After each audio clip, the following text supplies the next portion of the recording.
What's up, you guys? I know I'm a little bit behind with my recap of the Salt Lake City finale. I'm going to be doing two videos this time, and this one is going to be on the 250 class. But before I do that, guys, remember, subscribe if you think that I'm worth listening to, or if you just want to see some more of my games, which you will see before this week is over. I've got my Pressure Luck Finals to do. Second game is going to be filmed today. I'm going to post that on Friday. And I should also say this before I go any further. I was able to reach out to Grant Harlan over Instagram, and looks like I will be having him on as a Zoom interview on my show, kind of like how Cooksey does. But you know what? Doing it my own way. But for a lot of you who may not know, or might have heard but probably forgotten, there is one thing about Grant Harlan, and I actually am likely going to talk with him on Friday. And one thing is that he's originally from the 50th state, and that's actually what I'm going to be talking to him about mostly. And of course, I did want to wait until Supercross was over. Plus, I did have PA work to do for high school softball, but that's all behind me. So, anyway, with that being said, remember, subscribe. Let's get into this.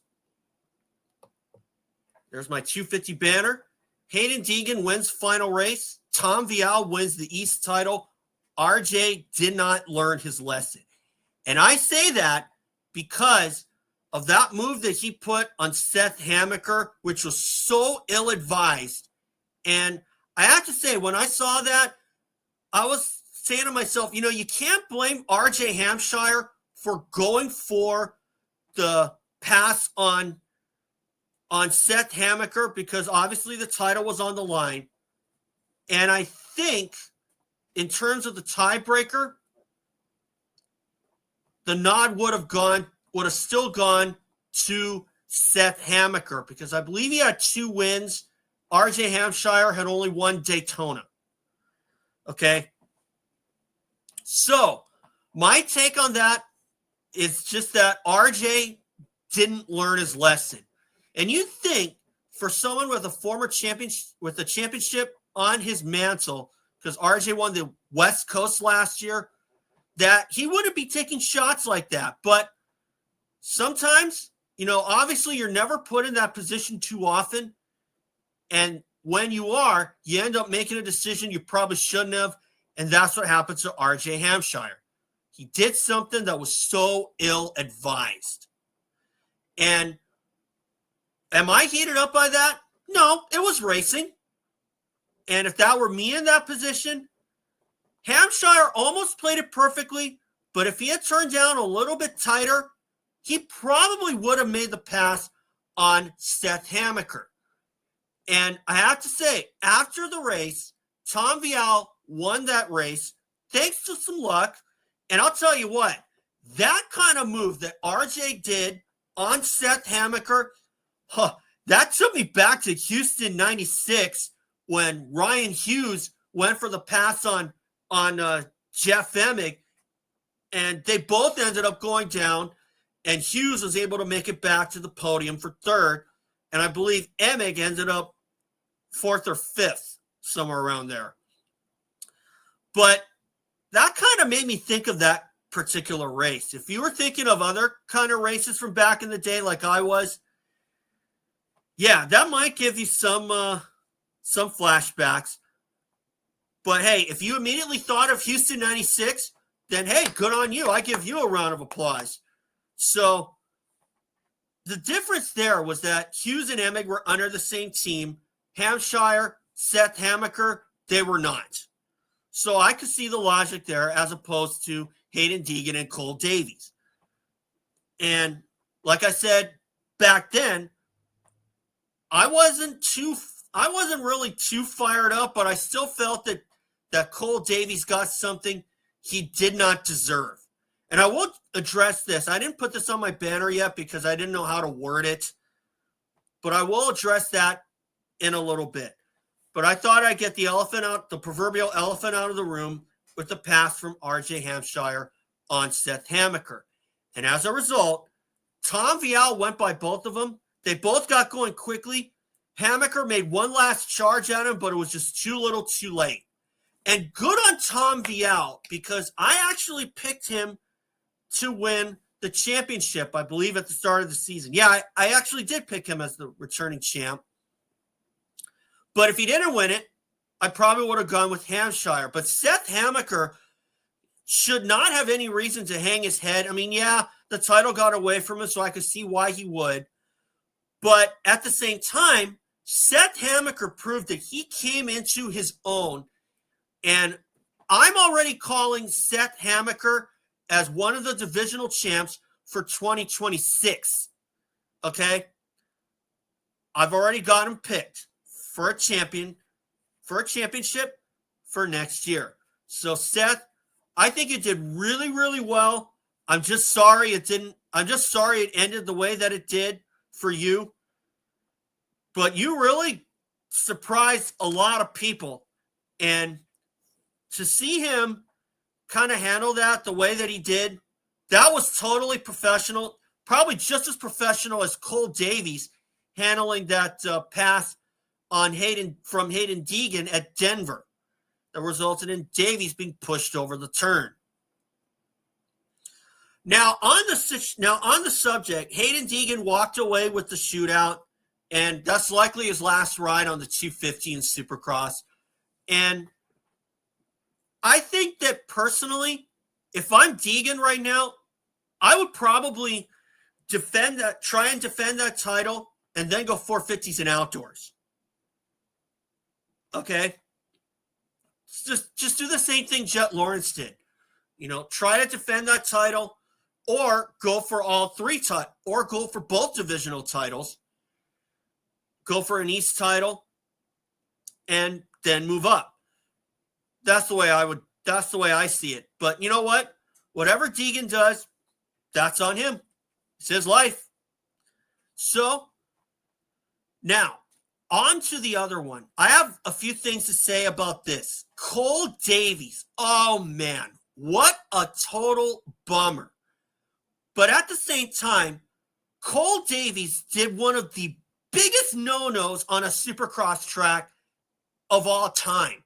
You do not slow down so suddenly, because that's like pulling out onto the highway out of a corner, and then you slow to a stop, and then you go 20 miles an hour on a 40 mile per hour highway.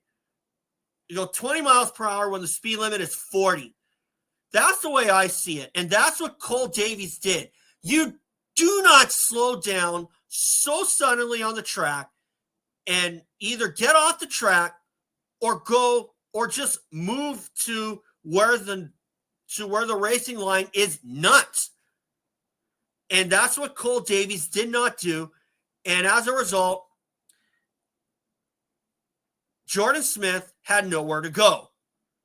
And to see that kind of crash, when I saw Davies just slow down like that, I was like, why? Why did he slow down over there? Because you definitely leave yourself in a very vulnerable position. And if I was Davies, I would have got back on the gas, or at least tried to complete that double where he crashed. And that way then Jordan Smith would likely have not run into him. And I know that feeling because, I know I know that feeling because, you hit somebody, and then the rest of the day you kind of feel pretty crappy. And that's me whenever I try and say something that I didn't think was offensive, and yet somehow they find a way somehow that other person finds a way to make it offensive. And that's not a good feeling at all. And I think that's kind of similar to what Jordan Smith went through. And obviously that was a tough gig for Jordan Smith. He did not even come out for the LCQ. And at that point, it's one of those times where you just don't blame him for what happened. But as far as Cole Davies goes, report is an arm injury. But obviously that was definitely a lot worse. He was being taken off on a backboard. At least I think so anyway. I don't know. I didn't see that practice crash, but I did see it on Instagram. And like I said, when I saw him slow down like that, I was like, why? Why would you slow down in the main line? Because that's one of the biggest no-nos on the track. And quite often, whenever you slow down in the main line, things like that happen. It's disastrous. And at the same time, sometimes it doesn't happen, but this was one of those times where it did happen. And Jordan Smith was just on the wrong end of the deal. In fact, both guys are on the wrong end of the deal when you think about it. But still, Cole Davies is definitely going to learn from that. And I will say this. One thing's for sure, he ain't going to roll another section for sure. Just like how Jason Anderson won't roll the finish line jump after he got landed on by someone from Team Japan at the Nations. And I think 2017 or 16. I think it was 2017. But anyway, one thing's for sure, Cole Davies is never going to do that again. That's for sure. And like I said, you do not slow down to a crawl in a rhythm section, mistake or not. You do not slow down to that speed that Cole Davies went in a rhythm section and think you're going to be okay. Okay? That's one of the things you definitely don't want to do. Because now there was nothing Jordan Smith could do. And if at all, I feel like most of the fault would go to Cole Davies for even thinking to slow down like the way that he did. He should have just completed the section and just cruised through the corner. Okay? That's what should have been done. So anyway, that's where I'll leave it. So Haiden Deegan winning the shootout, that had to have been one of the most dominating performances that I had seen from someone in a long time. I hadn't seen gaps like that, at least in the 250s anyway, in quite a number of weeks. You know? So good on Deegan to win it, and that might have concluded his 250 career. I don't know if he's going to go 450 outdoors this year, but something tells me that Deegan is probably going to be on the 250 one more year and then go to 450 in the outdoors in 26. But if I'm Deegan right now, I'm trying to defend that 250 title or go for an East title. You know, just run that number one plate. You get a year to defend it, and then you move up. And I thought Vialle was going to be moving up this year, after this year, regardless if he won the title or not. But then there's a hidden rule there that said that Vialle had to win this championship to move up. And to be honest, I'm wondering why that rule exists now. Because to make it simple, you win a title, you get 1 year to defend it. That should be the deal, regardless. Okay.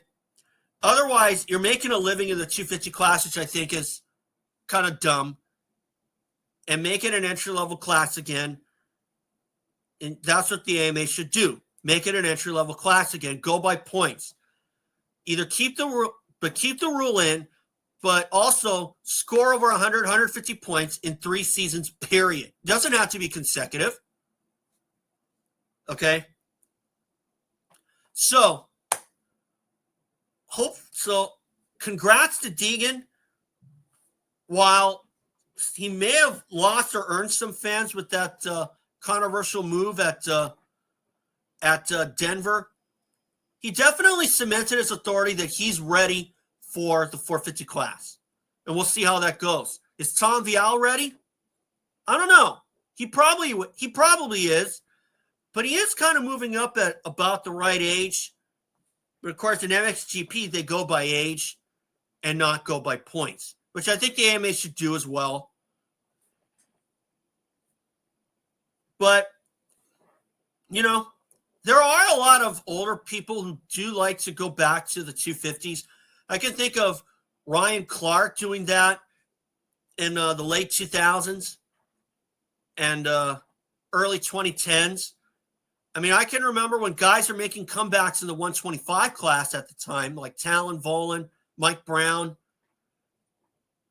a lot of other guys like that. Okay. So that's where I'll leave it. And but still, congrats to Deegan. Congrats to Tom Vialle for 2 titles. They're moving up. I'm picking Seth Hammaker as a champion in whatever division he runs in, if this season was any indication. If Hammaker comes to his own in the outdoors, don't doubt that he's not going to be a champion.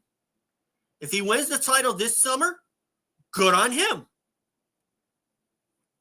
Okay? And he probably might have a reason, at least, to try to win it after what happened at Salt Lake City with that pass on RJ Hampshire. But you never know if Hampshire is going to get payback to him. But then again, you also don't know if Hampshire is going to be in for the outdoors this year, because supposedly he has another wrist surgery, and wrists are really tricky to come back from. Just ask Ricky Johnson. That pretty much ruined his career. And I don't know if this is going to ruin Hampshire's career as well, but we'll see what happens. Only time tells. So anyway, guys, that's all for today. And remember, subscribe. I'll have my 450 video up likely tomorrow on Friday and hopefully I might have that interview with Grant Harlan up on Friday as well. Just basically on his ties to Hawaii. And because if you want to know another guy, because if you want to know if there's anybody from Hawaii who's made it big, the only guy who's actually won a race in Supercross or motocross that was from the 50th state is John DeSoto. And I ride with John DeSoto as well, myself, when I go up and ride myself on the North Shore of Oahu.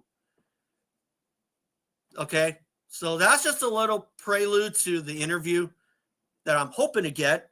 That I'm 99% I'm going to get it. So anyway, guys, that's all for today. And remember, subscribe.